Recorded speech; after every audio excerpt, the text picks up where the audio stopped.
It was April 1st on a Friday. School had just finished and the spring weather in Curtisville was warm and sunny. Those that weren't buried in piles of chores and homework were already making plans for the fun-filled weekend. At the residence 2412 E. Cochran Road, 8-year-old Ralphie Brierly raced to the bathroom and found that after several frantic twists and turns of the knob, that it seemed to be locked.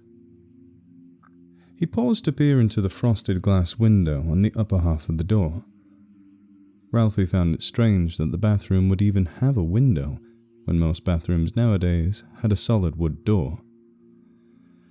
A lot about this stately light grey Dutch colonial was strange, from its old-fashioned speaking tubes and servants' bells to the frosted leaves and lilies etched into the ancient glass on all the 12-pane windows, and the way it stood apart from its newer-built neighbours, tucked back in the redwoods at the edge of town. It was one of several houses that were built in the early 1900s by noted contractor Harris Mercer, founder of the still existing Mercer Fraser General Contractor and Engineering, for whom Ralphie's dad was currently working overtime. Before the arrival of the Brierlys to Curtisville, the house had been the long-time residence of Marjorie Cartwright, who was a widowed retiree and a gifted amateur artist. It was still in a good shape by the time the Brierlys took up residence. The same, however, could not be said for the overgrown garden crammed full of stuff, and the stray cats, nor even for Cartwright, who was now convalescing at the Semper Virens psychiatric health facility down in Uniontown. They had to take her out on a stretcher, Gerald Boisvert explained a few days after the Brierlys moved in. Tried to take herself out by downing a bunch of sleeping pills and slitting her wrists, right after the family tried to do one of those emergency interventions. Gerald was 9.5 and was one of those cool kids who happened to possess an encyclopedic knowledge of weird local history, as well as urban legends. You know why old Mrs. Cartwright had all those sheds filled with tchotchkes and stray cats hanging around in her yard? Ralphie shook his head. No. What's a tchotchke? It's Yiddish for a small piece of worthless crap, Gerald explained. Fake fruit, ceramic frogs, and cow figurines. Anything you can buy from a dollar store or a yard sale. Stuff that even a burglar wouldn't steal. Well, anyway, the reason Mrs. Cartwright had all that crap in her yard was because she was keeping the vampires at bay. Vampires? Ralphie asked, bewildered. Gerald nodded. Yeah, vampires. According to folklore, they're really obsessed with counting every small thing in sight. Well, what I heard about Mrs. Cartwright was she was distracting the vampires with sheds full of junk and hundreds of cats running about so they won't get in her house. There's no such thing as vampires, Ralphie murmured. Just made up ones like the Count on Sesame Street or Scooby-Doo. Gerald shrugged. Ever heard of Vlad the Impaler? He demanded. That dude was real. No. Ralphie shook his head vaguely. His parents were way too protective when it came to scary books and movies. But we're in America, he pointed out. We don't believe in vampire stuff over here. Gerald frowned and shrugged his shoulders again. Mrs. Cartwright sure believed in it. Yeah, well, Mrs. Cartwright was probably just some crazy old lady with a big hoarding problem, Ralphie insisted. Like one of those people you see on those creepy reality shows. He stared at his new friend thoughtfully for a moment, then said quietly, No such thing as vampires. Or ghosts.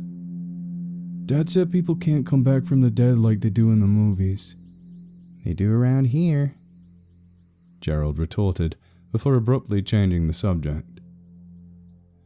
Despite his initial skepticism of Gerald's story, Ralphie kept a sharp eye out for any vampire-like activity.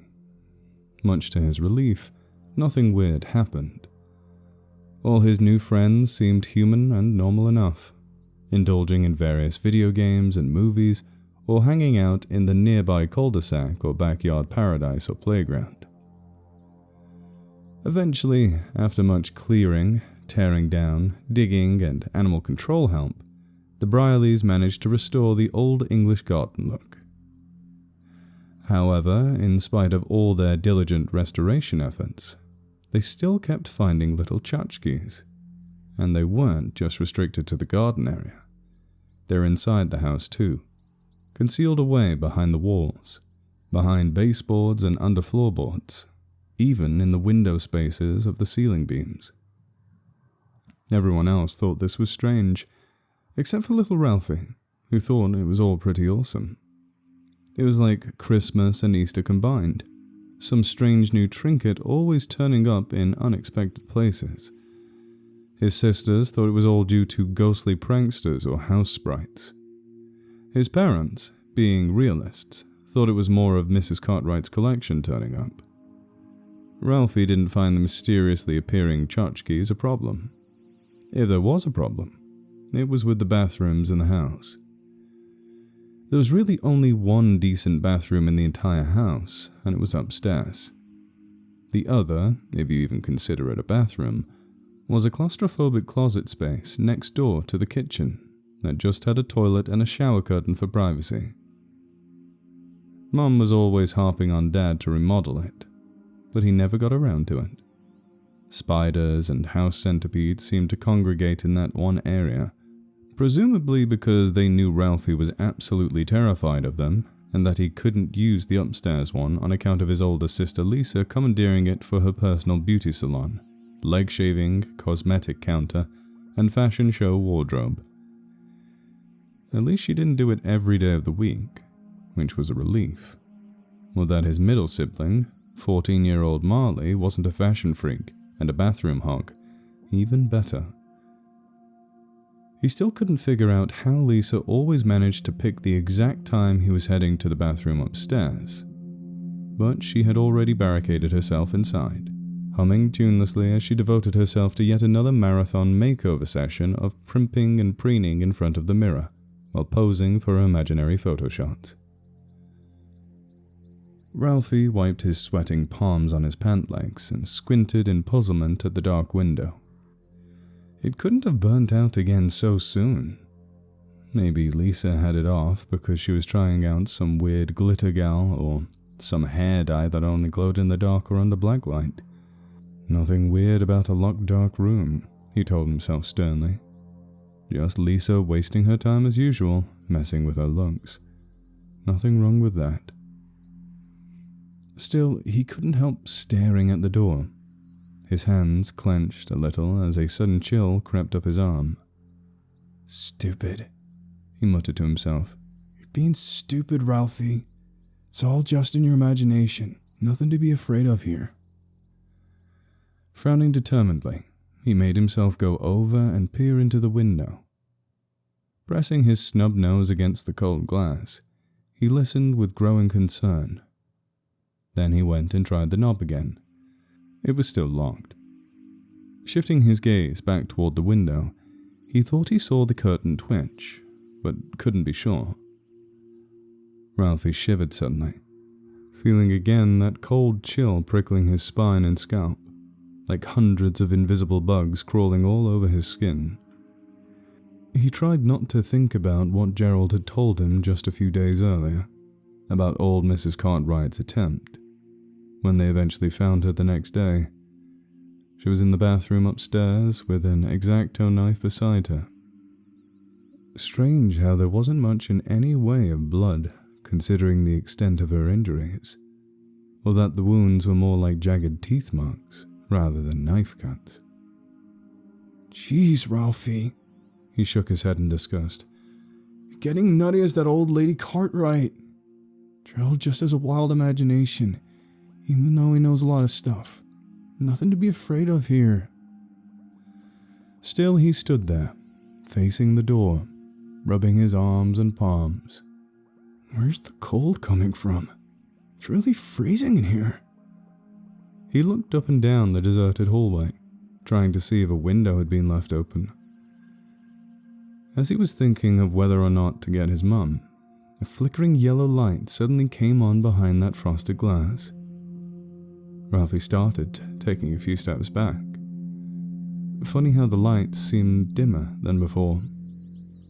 more aglow from a lantern or many candles rather than a regular fluorescent bulb. Beyond the door he could hear the steady drip, drip, drip of the water and the click, click of high-heeled footsteps walking away. Squinting, he tried to make out a shadowy silhouette, but there was none to be seen. "Go away!" An all-too-familiar voice suddenly yelled from inside the bathroom. "I'm taking a scented candle sauna bath!" Oh, well, that explains the weird flickering light. "Well, I gotta go!" Ralphie yelled back. "Really bad, too!" A slight frown puckered his brow as he wondered why Lisa had decided to put on a horribly uncomfortable pair of sandals rather than her usual cozy slippers when she went to turn on the light. "Well, go use the closet one," Lisa muttered grumpily. "Or if you're in a real hurry, go use a bucket or the bushes even." No way, Lisa." Ralphie's pulse raced as he pounded hard on the oak paneling. "The closet one's got creepy, crawling bugs that scare the bejeebies out of me. I'm not doing it outside like a bear. You gotta come and unlock the door so I can use the bathroom."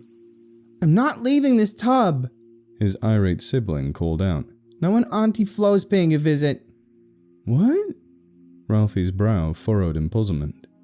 "We don't have an Auntie Flo. And what's all that got to do with you hogging the bathroom?" "Go ask Mom," Lisa muttered drowsily. There was a faint sloshing of water as she settled back in the tub. "She'll tell you." Ralphie glared at the door through teary eyes. He fidgeted as he worriedly ran his small fingers through his sandy blonde hair. "Phew," he paused, crinkling his nose. "Where's that smell coming from?"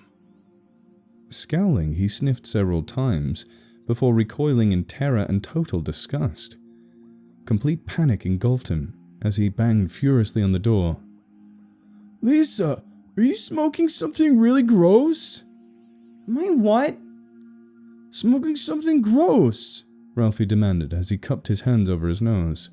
"'Cause it really stinks out here." "What?" Lisa's voice rose up defensively. "I've never smoked anything in my whole life, not even cigars or e-cigarettes. It's probably just the candles you're smelling." "These stink so bad," Ralphie groaned, trying desperately to cover his nose with the collar of his shirt. "It smells like a dead cat found in one of those old sheets." "Well, there's something definitely wrong with your nose then," Lisa replied stiffly. "What I'm smelling is pineapple, citrus, and coconut milk mango. Now beat it before I throw this moldy old loofah at you." "We don't have a loofah." Ralphie gritted his teeth as he swallowed back a rush of bile. "Okay, that's it. I'm gonna go tell Mom and you." He spun around and faced the other upstairs rooms. Before he took off, he thought he heard a faint raspy chuckle, but he couldn't be sure. "Mom!" he yelled as he raced down the hall. "Mom! Mom!" He ran into Lisa's room and ran straight into his mother as she was turning with the empty laundry basket under her arm. "What's going on?" The tall, willowy woman sputtered in bewilderment, her freckled face showing panicked dismay. "Mom, Lisa's hogging the bathroom again." Mrs. Brierly stared at her youngest child, dumbfounded. "Lisa's hogging the bathroom again?"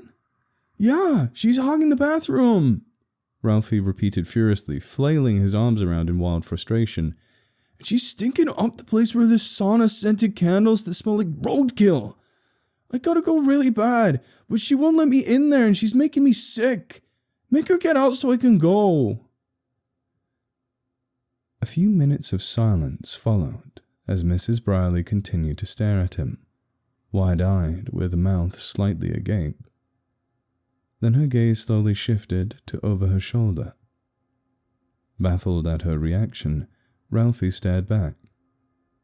Then, following the direction of her startled look, he saw, standing in the doorway of a walk-in closet, Lisa, neatly coordinated in skinny black jeans and a bright pink blazer.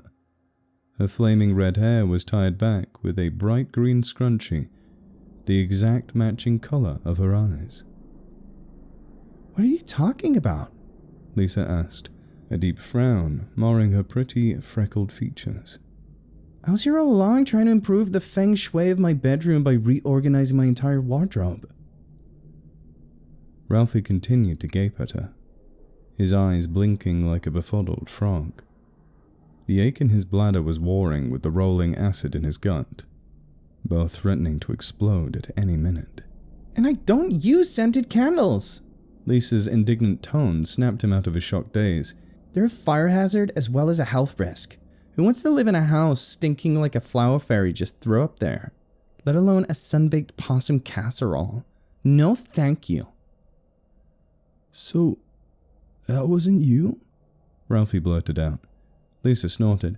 Of course not. How can I be in two places at once? See, it couldn't have been Lisa you heard, Mrs. Brierly told Ralphie.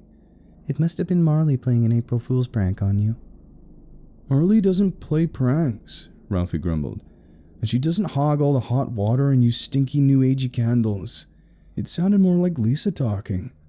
He shuffled his feet, then added, And I really need to go. Well, don't go on my licorice fleece carpet, Lisa cried, looking around wildly for a wastebasket. If you keep listening to all those goddamn kids telling you stories about Curtisville like something out of a Stephen King novel, you're naturally going to keep imagining things like monsters and weird smells and ghostly voices coming out of empty rooms. Oh, for Kavir sakes. Mrs. Brierly flashed her daughter a look of annoyance. Will you just listen to him for 2 minutes? I didn't imagine anything, Ralphie yelled at the top of his voice. It happened just like I told you. There's someone else in the house with us, and it's using the bathroom, and it smells like something dead and rotten. No one answered the door when Marley knocked and rang several times. After peering through the windows, which offered a clear view of nearly all the living room, Marley unlocked the door with her house key. She pushed the door open, then, dropping her duffel bag and grimy soccer uniform to the floor, she raced to turn off the alarm.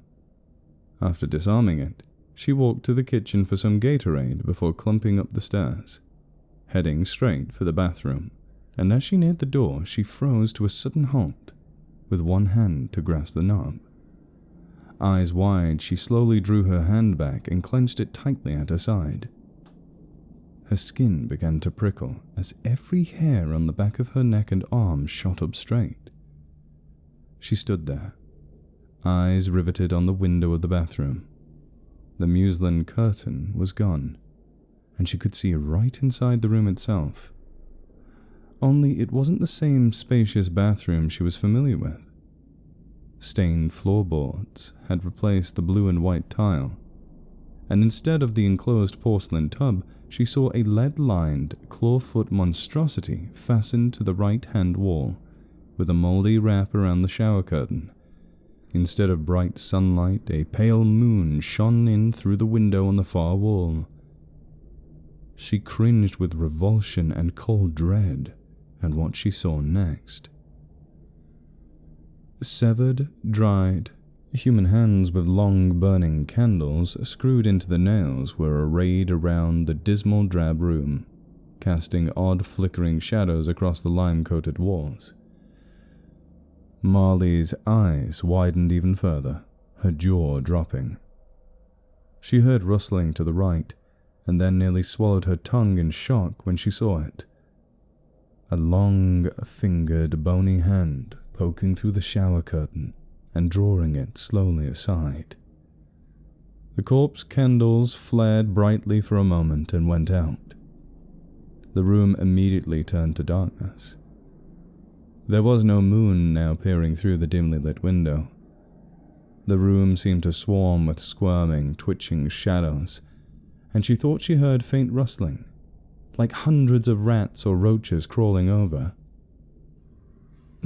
Mom? A small mouse-like squeak escaped as she nearly fell backwards into a bookshelf.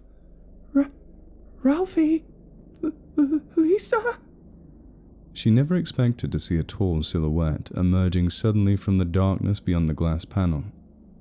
She never expected to see the tall mound resembling a lush pile of large intestines, but sickly bluish-grey instead, and rapidly undulating like a mass of worms, or a pale triangular face peering out between the grisly locks with steel-pale eyes fixed piercingly on Marley's incredulous gaze, and then a widening crescent of needle-like teeth glinting in said dim light. She blinked, and the thing was gone with the darkness. The muslin curtain was back in place, illuminated by a warm yellow light. "Marley?" Lisa's voice snapped her out of her shock, reminding her where she was. What? Marley stammered. She could hear the faint sound of splashing water, and then Lisa's voice once again drifted out through the sealed door. "You okay, Marley? You sound like you were having an asthma attack." "Lisa?" Marley sagged with relief, her breath coming out in a big whoosh. She tried to laugh, but only managed a choking squeak. "Is it really you?" "Well, of course it's me, you silly goose," Lisa replied breezily. "Who did you think it was, Bigfoot? The creature from the Black Lagoon? Medusa?" Marley's mouth dropped open as she stared at the door in baffled confusion. "Did Lisa just mention the Medusa?" she muttered. "As a coincidence. She just mentioned it shortly after I saw something very Medusa-like. And since when did Lisa use a really age-old expression?" Shakily, she forced herself to take a few steps toward the door. All the while, the logical half of her mind told her sternly she was just being silly, and to stop acting like a scared little kid. But the other half urgently told her to not turn the knob or knock, not to take another step closer to the threshold. Say, Liz," said Marley hesitantly. "did you happen to notice anything weird just now?" "What do you mean, anything weird?" Lisa asked. "Well," Marley thought carefully before choosing her words, "like lights going on and off by themselves. Unexplained drafts." "Oh, you mean like poltergeist stuff?" "Yeah." Marley looked nervously about the hallway. The quiet was making her uneasy. "Maybe I'm just freaking out over nothing," she said quietly to herself. "Maybe I just imagined it all. I know I got really stressed out during practice, and it was also really hot, and I knew I should have drank enough water. Plus, I had just had a microwave burrito for lunch that was rather gross and sickening. So it's either that or our house really does have a portal to hell in the bathroom." "Well, I did notice the lights flickering when I came in here," Lisa replied thoughtfully. "But I didn't think it was anything weird. Just maybe a defective or loose light bulb." Marley nodded slowly. "So, no blackout then? Or weird creepy shadows or monsters appearing and disappearing without explanation?" "Nope, not a thing," Lisa replied. "Why, did you see something?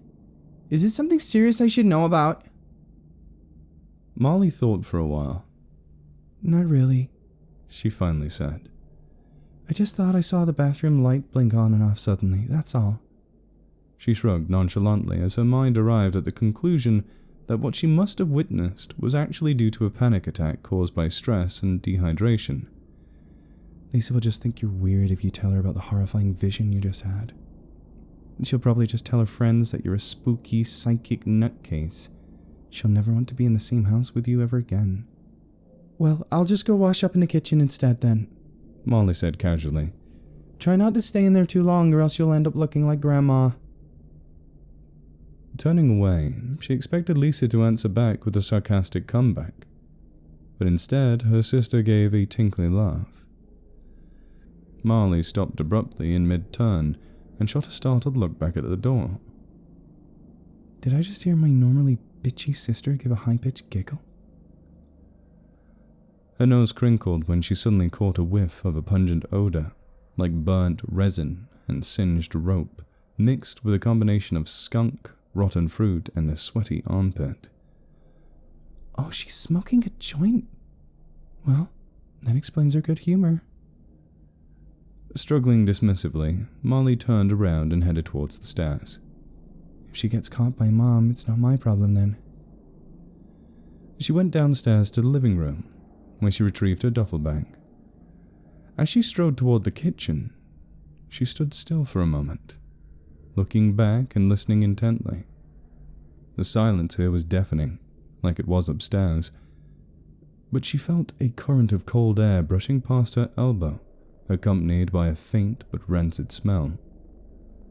Molly frowned as she shook her head impatiently. I got way better things to do with my time than start imagining stuff from all those late-night scary movies I watch on sci-fi. She could hear the muffled sound of hurrying footsteps upstairs. And then voices raised in a heated argument, with her brother's whiny voice being the shrillest and adding to the chorus. Sounds like Ralphie was in desperate need of the bathroom again.